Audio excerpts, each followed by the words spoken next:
Bien, pueden ver, ¿no?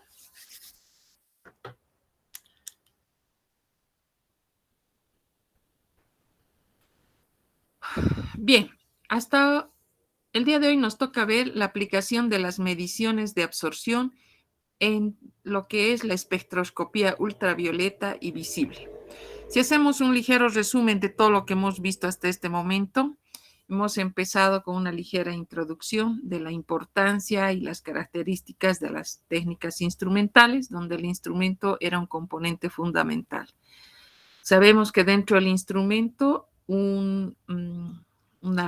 diríamos, un elemento determinante viene a ser el estímulo, que no es más que la radiación electromagnética, por lo que nos hemos abocado también en un tema a estudiar las características, las propiedades y la forma de interactuar que tiene la radiación electromagnética con el analito. Luego hemos visto la forma o sea, los elementos fundamentales, los componentes de los instrumentos y el papel que desempeñan los mismos dentro de un instrumento para obtener una determinada información. Luego nos hemos referido a lo que era la aplicación de la ley de Lambert-Beer para obtener esa información y transformarla a lo que era el resultado o la información sobre la concentración, aplicando la información del instrumento con las propiedades del analito con el que se trabaja y de esta manera llegar a la concentración.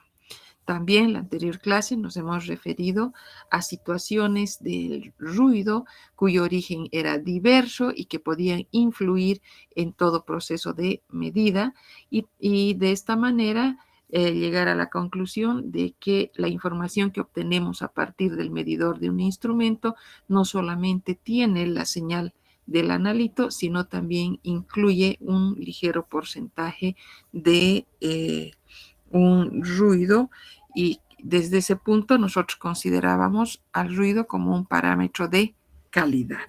Y hoy nos toca ver el tema relacionado con la aplicación de las mediciones de absorción en espectroscopía ultravioleta y visible.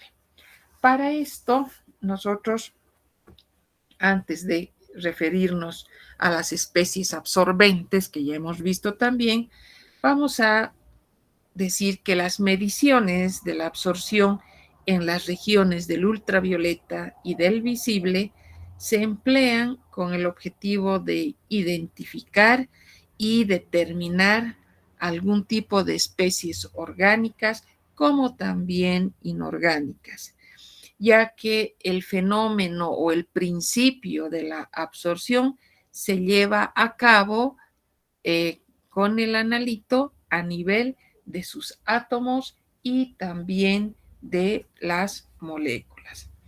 A partir de eso es que nosotros tenemos que empezar a recordar todo lo referente a lo que es la especie absorbente.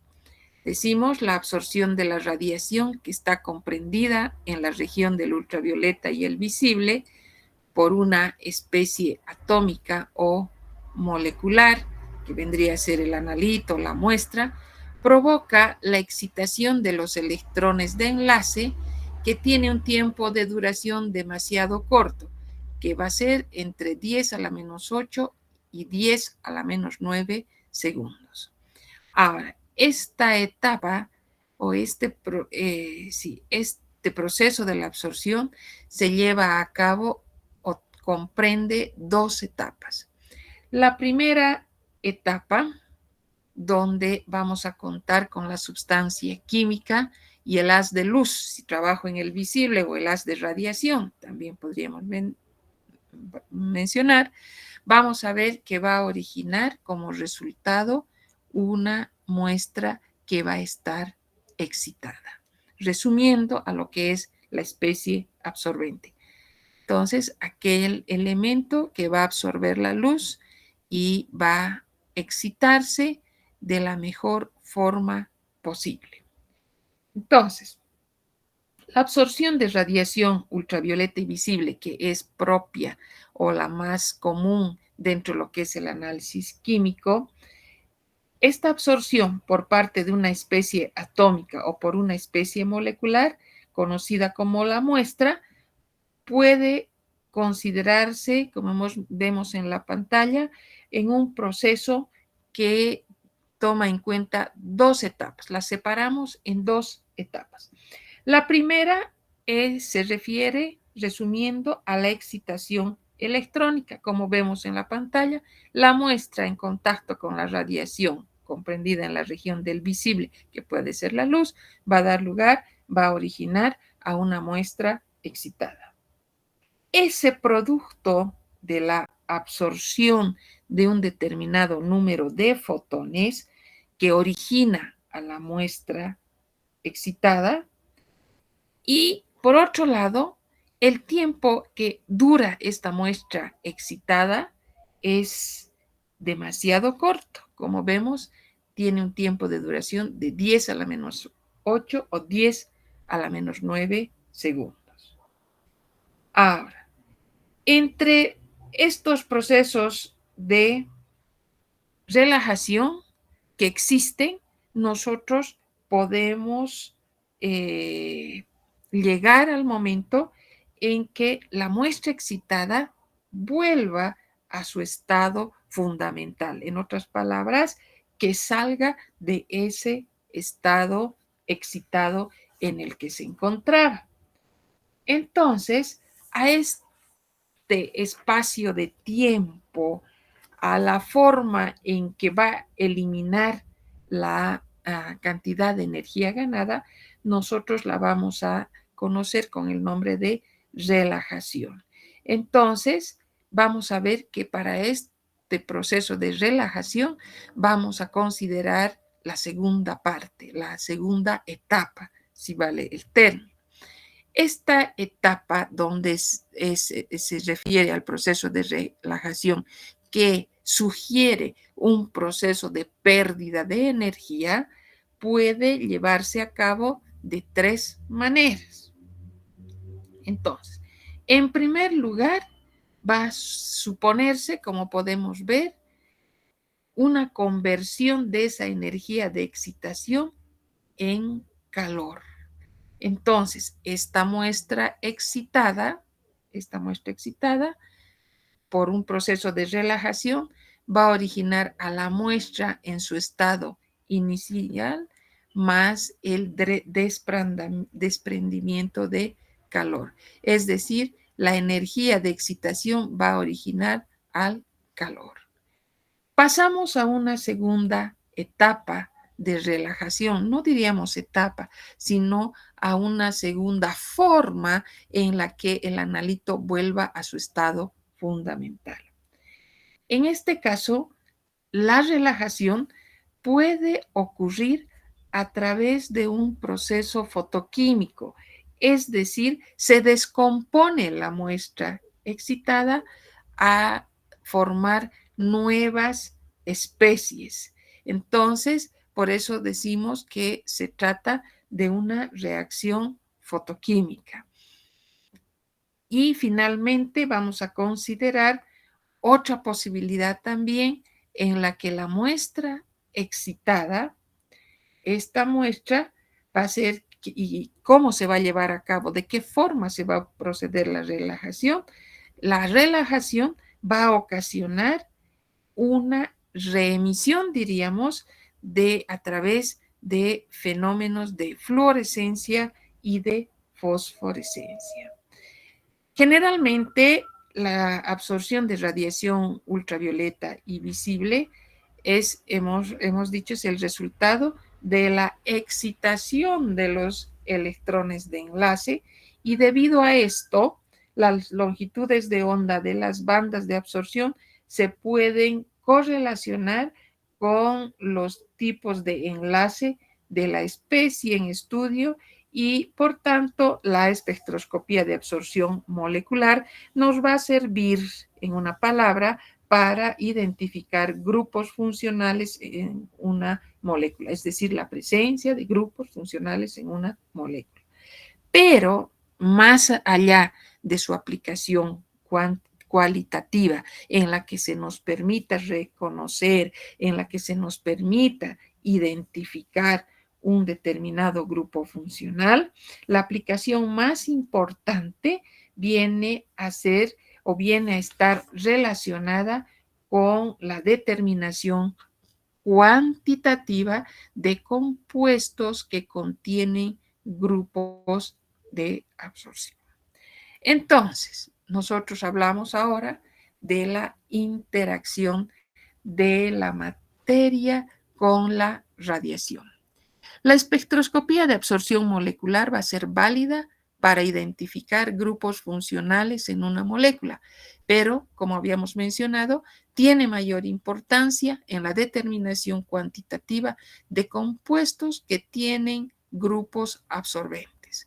Para esto tenemos tres tipos de transiciones electrónicas y clasifican a las especies absorbentes en tres grupos. En primer lugar, aquellos que toman en cuenta a los electrones pi, a los electrones sigma y también a los n.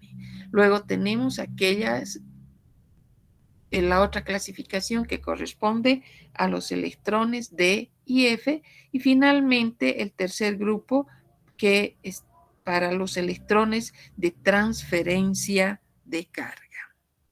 Bien, que las transiciones que se producen con mayor frecuencia dentro de nuestras especies absorbentes van a ser entonces las siguientes, las transiciones con distintos tipos o niveles energéticos.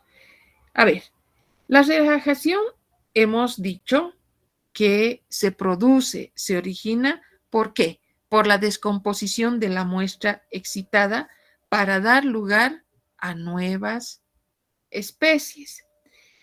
Este proceso hemos mencionado en un caso van a ser las reacciones fotoquímicas.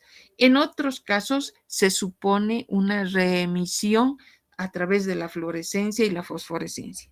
Y la primera instancia que hemos considerado es aquella que va a ver la conversión de la energía de excitación en calor. Entonces, cuando nosotros decimos y reconocemos los tres tipos de transiciones electrónicas, las clasificamos a las especies dentro lo que van a ser, ¿qué especies? Estoy suponiendo las especies absorbentes, ¿no es cierto? Estas transiciones, en primer lugar, incluyen ¿a quiénes? A los electrones sigma, hemos dicho, a los electrones pi y a los electrones n, ¿no es cierto? No es al azar. 2, toma en cuenta a los electrones D y F y finalmente a los electrones de transferencia de carga.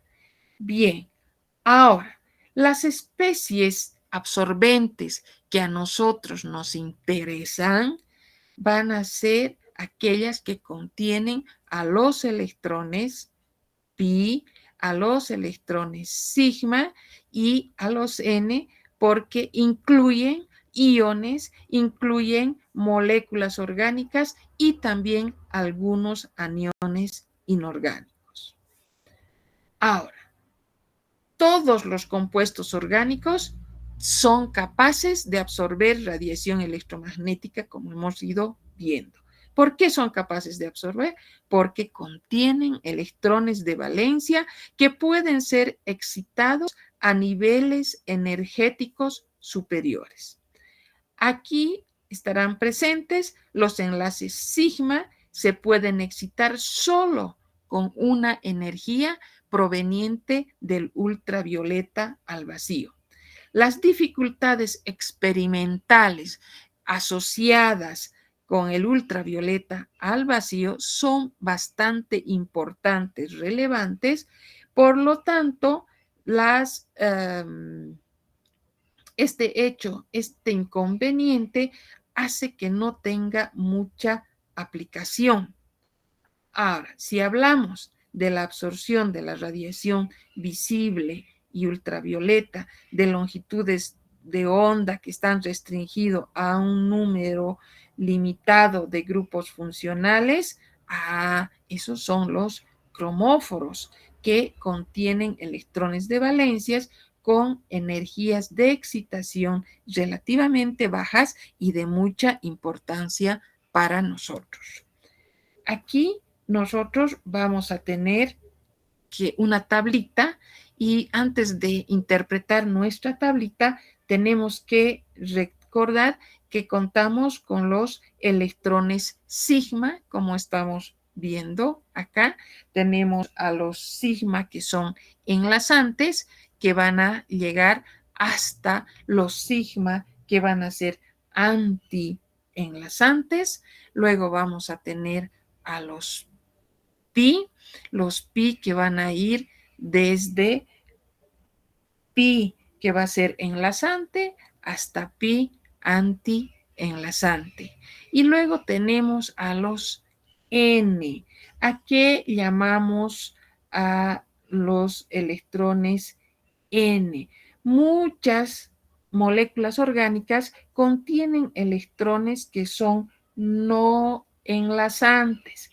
Estos electrones que no participan en ningún enlace se designan pues con la letra N, si ustedes recuerdan, y están ubicados, están localizados alrededor de átomos como ser el oxígeno, como ser el azufre, como ser el nitrógeno y otros halógenos más. Entonces, si ustedes se fijan, las especies absorbentes, moléculas orgánicas y aniones inorgánicos que presentan o que tienen estos electrones, vamos a ver aquellos que están en los orbitales moleculares sigma con bastante restricción, en orbitales moleculares pi y en orbitales no enlazantes n. Originan los tipos de transiciones. Cuando absorben fotones de energía adecuada, van a dar lugar a 4 tipos de transiciones electrónicas. En primer lugar, tomamos aquellos que requieren mayor energía, que van a ser los que van a ir desde sigma enlazante hasta sigma anti-enlazante. El otro grupo va a ser desde N no enlazante, como hemos mencionado, y va a ir hasta sigma anti-enlazante. Luego vamos a tener aquellas que van a ir desde pi enlazante hasta pi no enlazante o anti-enlazante, perdón. Y luego desde N no enlazante hasta pi anti-enlazante. Esas son las 4 transiciones de importancia cuando nosotros nos referimos, en primer lugar, a radiaciones comprendidas entre el ultravioleta y el visible relacionado con moléculas orgánicas y aniones inorgánicos. Bien, hablaremos entonces, en primer lugar, de las transiciones que van a ser las transiciones sigma enlazantes hasta sigma anti-enlazantes. Como habíamos mencionado, requieren de gran cantidad de energía, por tanto, se producen en la región de frecuencias muy elevadas correspondientes al ultravioleta al vacío. Estamos refiriéndonos a longitudes menores a 150, por lo que no tienen mayor interés en espectroscopía, como habíamos mencionado, una serie de inconvenientes que podría acarrear. Se observan en compuestos que solo tienen enlaces carbono-hidrógeno, como es el caso del metano y el etano. Entonces, esas las características de este grupo de transiciones, donde diríamos, la parte más importante constituye a las complicaciones experimentales que están asociadas cuando se decide trabajar en el ultravioleta al vacío. Entonces, dadas las limitaciones, nosotros no las aplicamos con bastante frecuencia. Pasamos al segundo grupo, que se refieren a las transiciones no enlazante N hasta sigma anti-enlazante. ¿Qué caracteriza a este grupo de transiciones? Se caracteriza porque requieren menor energía que en el anterior caso. Se presentan en compuestos saturados orgánicos, producen con radiaciones entre 150 a 250 nanómetros. No se olviden que el anterior grupo, en la anterior transición, tomaba en cuenta longitudes de onda inferiores a 150. En este caso, entonces, se presentan en elementos que contienen átomos con pares de electrones que no participan, es decir, los electrones N que son no enlazantes y que dan este tipo de transición y tienen sus máximos de absorción a longitudes de onda bastante difíciles de determinar con instrumentos corrientes o normales inferiores a 200 nanómetros. Este tipo de transiciones, entonces, van acá los compuestos saturados que contienen pares de electrones no compartidos, son los N, son capaces de sufrir este tipo de transición.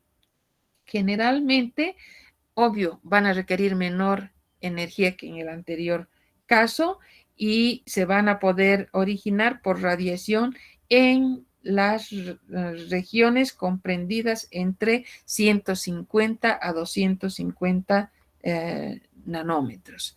Vamos a ver que aparece la mayoría de los picos de absorción por debajo de 200 nanómetros. Y si hablamos de sus absortividades molares, están asociadas a este tipo de absorción, son magnitudes bastante bajas digamos, intermedias que pueden encontrarse entre 100 y 3000 litromol segundo. Esto me van a entender cuando ya estemos hablando de la aplicación de la ley de Lambert y Beer.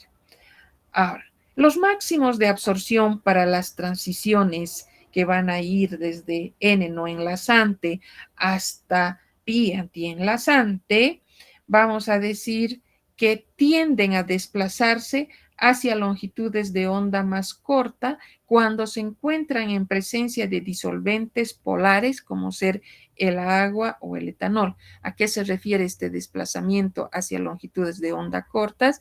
Va a ser un desplazamiento hacia el azul, que se conoce como efecto ipsocrómico. El número de grupos funcionales orgánicos que presenten este tipo de picos en la región del ultravioleta es muy pequeño con respecto a su detección. Entonces, pasamos al tercer grupo de transiciones y el cuarto que están incluidas en conjunto, y vamos a decir que estas transiciones requieren energías que se encuentran entre el ultravioleta y el visible, es decir, estamos refiriéndonos a longitudes de onda más allá de 200 hasta aproximadamente 700 o más nanómetros de longitud de onda. Son propias de los compuestos orgánicos con grupos funcionales no saturados que se los denomina o se los conoce como cromóforos y resultan adecuados para las condiciones experimentales habituales.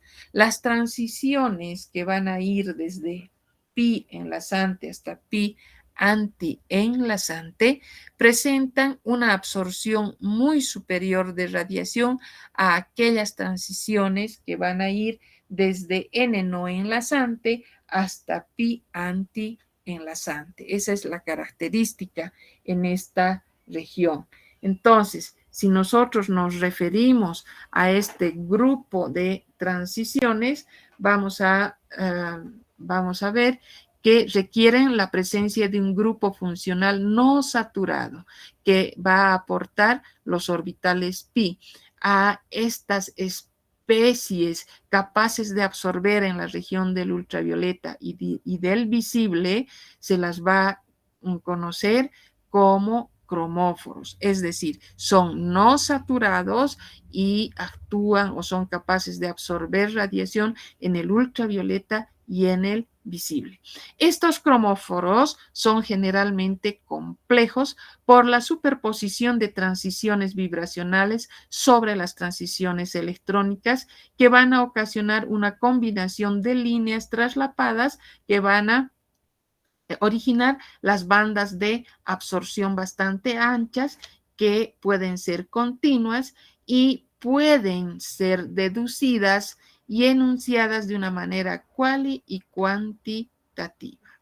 Entonces, esas van a ser las características de este tipo de transiciones. Es muy importante que nos vayamos a referir al efecto del disolvente. Sabemos que hay disolventes con más o menos grado de polaridad. Y mencionamos y decimos que los picos asociados con las transiciones N no enlazantes hasta pi antienlazantes generalmente se desplazan hacia longitudes de onda más cortas, a lo que se conoce con el desplazamiento ipsocrómico o hacia el azul, longitudes de onda menores si hablamos del espectro electromagnético. Y cuando aumenta la polaridad del disolvente, en cambio en las transiciones pi enlazante hasta pi antienlazante, normalmente se observa la tendencia contraria, es decir, un desplazamiento hacia el rojo o el efecto batocrómico que se denomina. Mientras que los cromóforos orgánicos más comunes y más frecuentes van a ser los alquenos y los alquinos, el grupo carbonilo, los carboxilos, el grupo amido, azo, nitro, nitroso y nitrato. Y aparece un término nuevo que va a ser en este caso la presencia de los auxocromos. ¿Cómo podemos definir nosotros a los auxocromos? Los auxocromos van a ser un grupo funcional que va a comprender entonces a los al radical oxidrilo, amino, los cloruros, que no absorben en el ultravioleta, pero sí tienen la característica de poder desplazar los picos del cromóforo hacia longitudes de onda más largas, por lo que se conoce como desplazamientos batocrómicos. Por lo tanto, por definición, un auxocromo va a ser un grupo funcional que tiene un grupo oxidrilo, un grupo amino, que no absorbe radiación en la región del ultravioleta, pero que tiene la característica o presenta el efecto de desplazar los picos del cromóforo hacia longitudes de onda mucho más largas, es decir, va a tener un desplazamiento hacia la derecha. Así como también puede incrementar sus intensidades. Estos sustituyentes auxocrómicos o estos elementos auxocrómicos que mencionamos tienen o presentan un par de electrones no enlazantes N. Por lo tanto, al contener este par de electrones N, son capaces de interactuar con los electrones pi en el caso de los compuestos aromáticos, y esta interacción va a tener un aparente efecto de estabilizar el estado pi antienlazante, disminuyendo de ese modo su energía, y el resultado va a ser un desplazamiento batocrómico hacia la derecha, hacia el rojo. Bien, luego vamos a tener las aplicaciones del análisis cuantitativo. Cuando hablamos de las aplicaciones del análisis cuantitativo, vamos a ver que las aplicaciones de la espectrofotometría ultravioleta y visible dentro de lo que es el análisis cualitativo va a ser muy limitado, ya que el número de máximos y mínimos de absorción va a ser relativamente pequeño, por lo que la identificación de compuestos va a ser inequívoca, casi es imposible llegar. Generalmente, dada la diferencia bastante marcada, o sea, la diferencia que es bastante pequeña, si vale el término, nos lleva a una serie de situaciones que podrían dar lugar u originar a situaciones de equivocación. Y en este caso, entonces, existen las modalidades de registro gráfico, porque son varios tipos de registro. Tenemos entonces las modalidades de registro gráfico para datos espectrales en espectroscopía molecular cualitativa. Existen diferentes tipos de registros espectrales. Lo más común, diríamos, es representar en ordenadas el porcentaje de transmitancia, la absorbancia o también la absortividad molar. Y en la abscisa generalmente se toma en cuenta a la longitud de onda o al número de ondas. Y cuando se elige el disolvente, cuando hablamos de la elección del disolvente, es de importancia en este caso, no solo se debe tomar en cuenta que se trate de una solución transparente a la radiación, sino también es importante tomar en cuenta sus efectos sobre el sistema absorbente. Con bastante frecuencia, los disolventes polares, como ser, por ejemplo, el agua, el alcohol o algunas cetonas, tienden a modificar la estructura fina del espectro que puede obtenerse en fase gaseosa. Es más probable obtener espectros parecidos eh, a la fase gaseosa cuando se utilizan disolventes que no sean polares, tal es el caso de los hidrocarburos. Además, las posiciones de los máximos de absorción se van a ver afectados por la naturaleza del disolvente.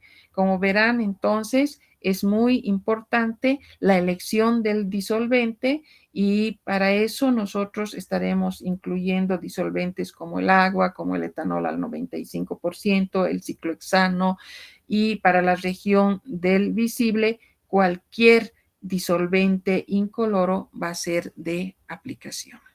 Y tenemos dentro lo que es la aplicación cuantitativa, nosotros mencionamos que constituye una herramienta bastante útil y de bastante uso.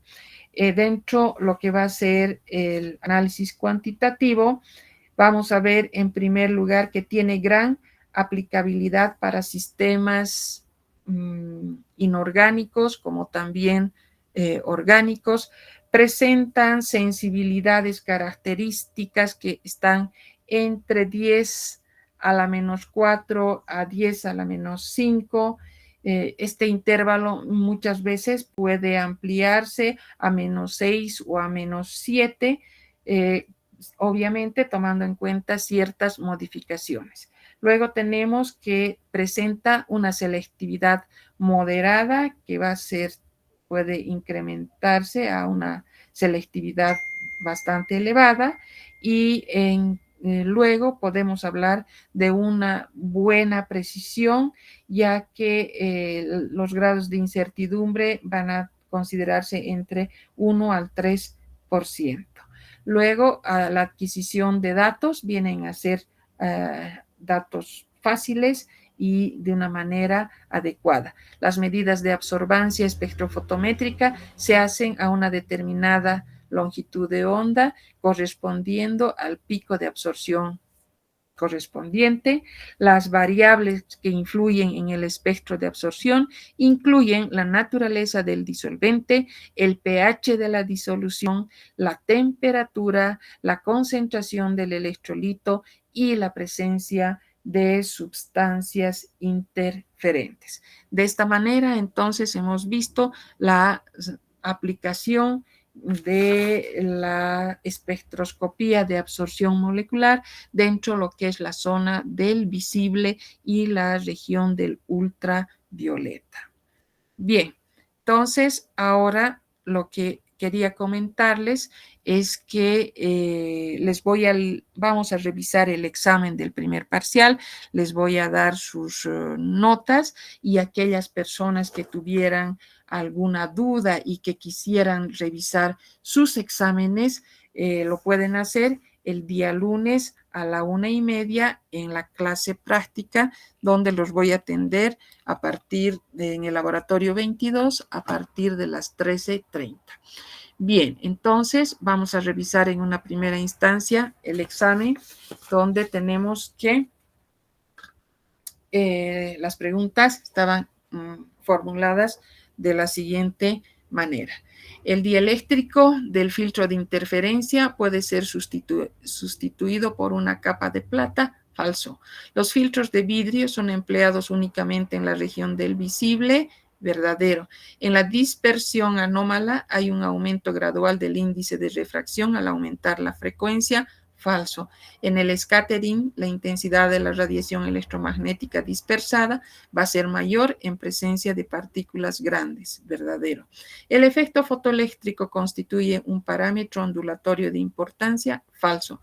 La característica fundamental de la radiación electromagnética es su compartimiento sinusoidal y de partícula. Verdadero. La información obtenida en el medidor de un instrumento va a ser proporcional a la propiedad físico-química del analito. Verdadero. Una medida completa puede realizarse en un dominio no eléctrico. Verdadero. Los filtros de absorción tienen un ancho de banda mucho más estrecho que el filtro de interferencia. Falso. Los filtros de interferencia son conocidos también como filtros de Fabry-Perot. Verdadero. Los prismas de Littrow son más baratos que las redes de difracción. Falso. Los prismas logran una mejor separación de longitudes de onda que las redes de difracción. Falso. Toda relajación se caracteriza por eliminar el excedente de energía en una serie de etapas cortas. Falso. Todos los procesos de emisión requieren siempre de una etapa de excitación previa. Verdadero. Las fuentes de línea son empleadas por excelencia en espectroscopía de absorción atómica. Verdadero. Las fuentes de radiación continuas en el infrarrojo son sólidos inertes. Verdadero. Las celdas con ventanas de cloruro de sodio son empleadas en la región del ultravioleta. Falso. El camino óptico de las cubetas para el infrarrojo pueden modificarse con espaciadores de teflón. Verdadero. El generador de señal está compuesto únicamente por un solo elemento. Falso. La señal luminosa se transforma en energía eléctrica a nivel del procesador de señal. Falso. Las redes de reflexión proporcionan una mejor separación de las longitudes de onda. Verdadero. Las longitudes de onda cortas se dispersan en mayor grado que las largas. Verdadero. Un barrido del ultravioleta se logra empleando filtros de vidrio. Falso. Los monocromadores de red son mucho más eficientes que los monocromadores de prisma. Verdadero. Una técnica basada en la absorción será selectiva cuanto más estrecha sea su ancho de banda. Verdadero. Un ancho de banda restringido aumenta la sensibilidad de las medidas realizadas. Verdadero. Las cubetas para el ultravioleta nunca podrán ser empleadas en la región del visible. Falso. Las cubetas de vidrio silicatado son muy bien empleadas en el infrarrojo. Falso. La señal analítica es amplificada en el transductor de entrada. Falso. La señal eléctrica procesada llega al transductor de salida. Verdadero. La frecuencia va a ser proporcional a la longitud de onda. Falso. El número de ondas es proporcional al poder energético de la radiación. Verdadero. La emisión constituye el único principio aplicado en el análisis instrumental. Falso. Los componentes del espectro electromagnético se parecen únicamente por sus propiedades magnéticas. Falso. Los rayos láser se consideran como fuentes de radiación poco intensas. Falso. Las fuentes de radiación continua abarcan solo algunas longitudes de onda. Falso. Los rayos gamma presentan menor frecuencia que los rayos X. Falso. Los rayos infrarrojos presentan una mayor longitud de onda que las de microondas. Falso. Cada región del espectro electromagnético actúa de distinta manera con la materia, verdadero. Y finalmente la fluorescencia y la fosforescencia constituyen métodos de absorción, falso. Entonces, ese era nuestro patrón y a continuación les voy a leer sus notas. ¿Están presentes jóvenes o ya han abandonado la clase?